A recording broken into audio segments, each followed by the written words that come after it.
करारविन्देन पदारविन्दं मुखारविन्दे विनिवेशयन्तं वटस्य पत्रस्य पुटे शयानं बालं मुकुन्दं मनसा स्मरामि। सद्गुरुनाथ महाराज की जय। सद्गुरु समर्थ श्री गजानन महाराज की जय। महारुद्र हनुमान की जय। सियावर रामचंद्र की जय। नमः पार्वती पते हर हर महादेव।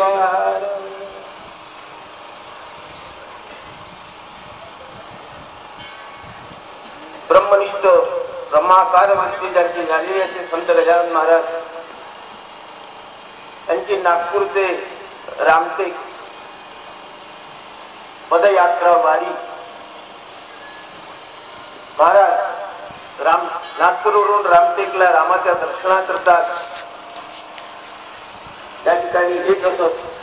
तो परिपाठ म्हणूनच संत गजानन महाराज सेवा समिती नागपूरच्या वतीने नागपूर ते रामटेक, नागपूर ते शेगाव अशा प्रकारे एक दिंडी वर्षातून एकदा निघत असते. त्याचा विसावा मात्र संत गजानन महाराजांच्या चरणी आपण आज घेत आहोत. महाराजांचं चरित्र अनंत आहे. ते चरित्र 21 अध्यायामध्ये सर्वांनी आपण वाचलेलं आहे, श्रवण केलेलं.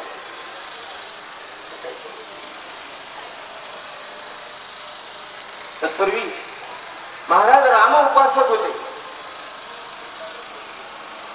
म्हणून जिथे गजानन मंदिर तिथे राममूर्तीची प्रतिष्ठा. बलाची उपासना गजानन महाराजांनी आपल्या जीवनामध्ये केली. लक्ष्मी स्तंभ वैद्वी हा मंत्र गजानन महाराज सतत म्हणे.